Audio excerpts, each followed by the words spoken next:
What's up, guys? Alright, so we're back for another video, and just to hop straight into it, what we're going to be doing in this video is we're going to be discussing the top 10 most expensive transfers that occurred this summer in the summer transfer window. So in this recent transfer window that happened, we didn't see clubs spend as much money as we're used to, you know, like upwards of 100 million because of the current pandemic that we're in. So clubs are kind of in debt right now, so they don't have the money to be splashing as much cash as they usually would. However, there was still some clubs that splashed a lot more money than other clubs did, and we're gonna be able to look at that in this video. Okay, so starting off at number 10, we have Thomas Partey, who moved from Atletico Madrid to Arsenal for 50 million euros. Now, according to transfermarket.com.uk, that I'm using to cite these prices, Thomas Partey is valued around 40 million euros. However, Arsenal, they paid his release clause, which was 50 million euros.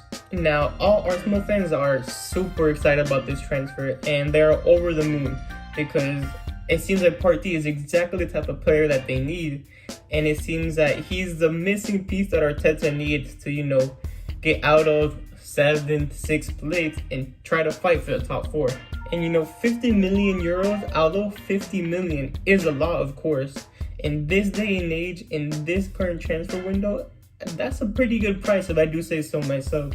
That's not too expensive at all for a player of Partey's caliber and of his age. So if I were to rank this transfer on a scale from 1 to 5, with 5 being an amazing transfer, I would definitely give it a 4.8. Definitely a 4.8. This is an amazing signing for Arsenal. An amazing signing for Partey himself, because he knows for sure he's going to be getting a starting position. And I'm excited to see how he does at Arsenal. Now at number 9, we got Mauro Icardi, who went from Inter Milan to Paris Saint-Germain. Now he's a 27-year-old striker, and according to their transfer market website, he is reported to be valued at 60 million. And PSG got him for 50 million. So straight off the bat, that's a decent price. They got him for 10 million under what his value should be. And it's not like he's a completely new player either. He's a player that they're bringing in after he already had 1 year on loan at their club. So he already knows what the club is about. He's used to the league. He's good friends with all the teammates. So all in all, I say this is an amazing transfer. Inter obviously don't need him because they have Lukaku and they have Lautaro, who are just killing it up top. So Inter, they got some money for it. PSG paid a good price for it, for a proven goal scorer. So I would give this transfer a good 4. Not as good as the Thomas Partey deal because, let's be honest, PSG could have dealt with having Neymar, Di Maria, and Mbappe up top, so they didn't necessarily need Icardi, but he's still a world-class player, and I'll give this a 4 out of 5. Now next we got Ben Chilwell, a 23-year-old left-back who signed for Chelsea from Leicester City. His reported market value was around 40 million, and Chelsea bought him for 50 million. Now I'm just gonna go ahead and say it, this is a straight 5 out of 5 for me in this transfer. Now yes, it is expensive. He was an expensive fullback. However, you saw in his first game for Chelsea, he got a goal and he got an assist. And not only that, he's a proven good defender of the Premier League, and he fills the Premier League's quota of having a certain amount of English players in your certain squad. So of course, being English, because of the quota, his price was elevated by a good 10 million. So considering that Chelsea got him for 50 million, is a good price in my opinion. Lampard's a bit hit or miss when it comes to the fans. There's some fans that absolutely love him, and some fans that are still not quite sure about how they feel about him. So we'll just have to see how he plays Chilwell and how Chilwell plays under him. So because of this, I'll give this transfer, I'll give it a 4. I'll give it a 4 as well because he's young, he's proven the Premier League, and I think he can do really good things at Chelsea. Now, next one is Timo Werner. Now, Timo Werner is a 24-year-old striker who went from RB Leipzig in Germany to Chelsea, once again Chelsea in the Premier League. His market value is around 64 million euros, and Chelsea bought him for 53 million euros. I'm just gonna tell you straight off the bat, out of 5, this is a 6. I'll give this a 6 when it comes to transfers. Man, teams such as Liverpool, such as Madrid, Barca, and Bayern Munich, they were all chasing the signing of Timo Werner, and Chelsea managed to buy him under his transfer value. He has Champions League experience. He scored over 10 goals in the league the last couple of seasons in Germany, and I think he's just going to score goal after goal after goal for Chelsea. Now, granted, he hasn't gotten off to the best of starts for the start of the Premier League season, but once he gets adjusted, he's going to take off. So as I said, this is definitely a 6 out of 5 for me. Now, the next one is, it's a little iffy for me because we have 27-year-old Alvaro Morata, formerly of Atletico Madrid.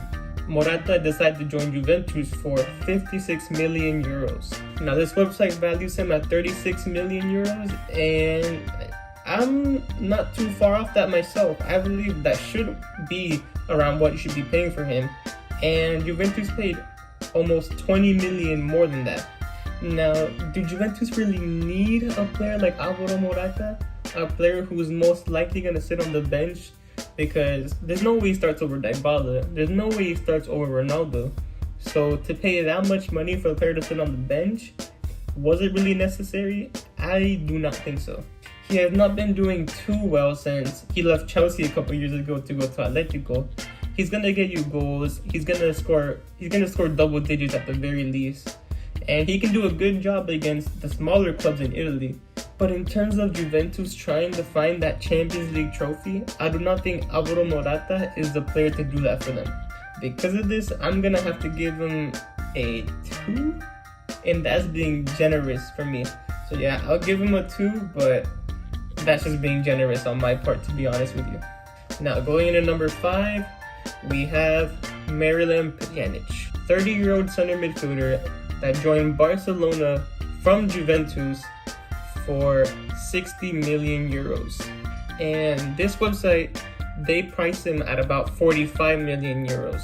So as a Barca fan, I am not the biggest fan of this transfer whatsoever. Not only do I believe you paid too much for a 30-year-old center midfielder who has not even been starting in the league, but also the fact that we gave Juventus one of our young players in return. I'm not going to go into it yet because that center midfielder is coming up later in the list. But honestly, I think this was a horrible transfer for Barca. A good deal for Juventus because they got a younger player. But I think that this transfer has to be a fat 0. To pay 15 million over his original value for someone to sit on the bench behind the likes of De Jong, behind Busquets, I do not see why we made this purchase. Barcelona have come out and said that it was mainly due to balance out the books, but I think that's just a bit too big of a price to pay. So like I said, this is getting a fat 0 for me. Now next we have Bruno Dias, who went from Benfica to my second favorite team in Manchester City. He was valued at 35 million euros and Manchester City bought him for almost double that of 68 million euros. Now, is he young? Yes, he's 23 years old. Is he a good player? Yes. Has he had Champions League experience? Yes. However, the price tag on him was a bit too much. Maybe just a tad bit too much. And now, it's looking like he's going to be a starter center back next to Laporte. So what that means for John Stones, I don't know.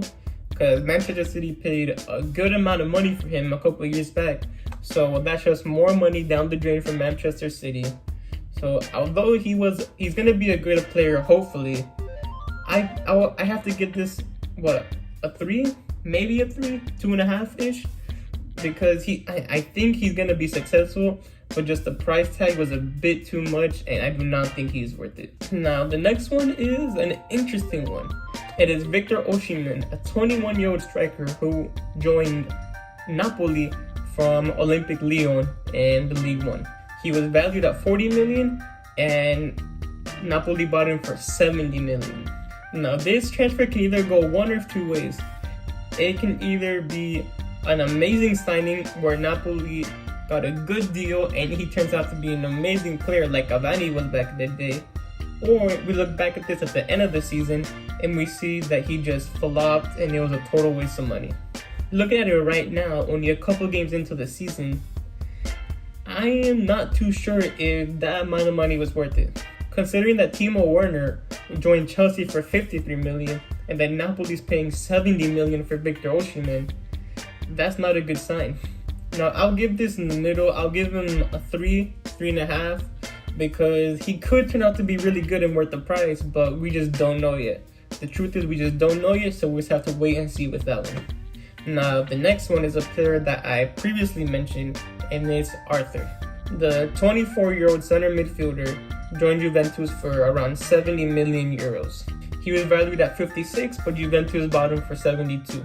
Now, as I said previously, this was a good transfer on Juventus' side, because they got rid of an aging midfielder in Pjanic and got someone that was 6 years younger. And all they had to do was give Barcelona 10 extra million. So paying 10 million euros for someone of Arthur's caliber, people were saying that he was supposed to live up to the ranks of Xavi and Iniesta. So Juventus have a great player in their hands, and I'll give this a straight 5. 5 out of 5 for this transfer, because Juventus, they absolutely scammed Barcelona on this one. So Arthur was the second most expensive transfer in this summer window, and the first was Kai Havertz. He's a 21-year-old midfielder who went from Bayer Leverkusen to Chelsea. He was valued at around 81 million euros, and Chelsea bought him for 80. So they paid what was expected. Now, again, this is similar to the Victor Osimhen transfer, where Kai Havertz, he performed extremely well, and he was insane in the Bundesliga. But when it comes to the Premier League is a completely different beast. He is young. He's 21 years old, so he has time to grow, time to gain experience, and become an outstanding player, that's for sure. He does have Champions League experience as well, so he's not going to be brand new to the Champions League playing for Chelsea. So that's also a plus. The price might be a little too heavy, considering that he's not too proven outside of the Bundesliga, but the signs do look very promising. Honestly, I'll probably give this transfer a 4 out of 5, because Kai Havertz is an amazing player, and many teams around the entire world really wanted him. So yeah, I'm very excited to see how he does in the Premier League this season and for years to come. So that's it. Those were the top 10 transfers, and honestly, Chelsea seemed to have taken the bag with this one. After being banned for a number of transfer windows and taking a break from transfers, they seem to have completely bolstered their squad. They've strengthened a lot, and we have to see if those players are going to be able to gel together, or if Lampard's going to be a flop. Going back to that Barcelona transfer with Arthur and Pjanic, I can't stress how much I believe that was a scam for Barcelona. I understand that the current pandemic, Barcelona lost a lot of money and we had to balance the books. But why did it have to be at the expense of Arthur? He was the future of our midfield. Him and De Jong were supposed to run the midfield for years to come, and we just let him go. And all we got in return was 10 million, which is pocket change in this day and age, and a 30-year-old midfielder who was riding our bench. That's enough said. I can really do a whole video on the future of Barcelona if you guys really want me to. Now, before I finish this video, all I want to say is make sure you guys check out my social medias, because I'm going to be doing a lot with that in the coming weeks. So it's always in the description. It's always at the end of the video. But yeah, that was the video. Hope you guys enjoyed. And as always, don't forget to like, subscribe, comment what you think about the transfers, what you think about my opinions, and donate. Pull up in the gold I'm leading. But them other man need feeding. I don't wanna go Bombay. Them I don't know what I do when I go from Beeling. Leading the pack in black and I'm on with a bat. Snapping with a phone and dab. Boss up a man with a duster. Put him in the drip and sip blockbuster.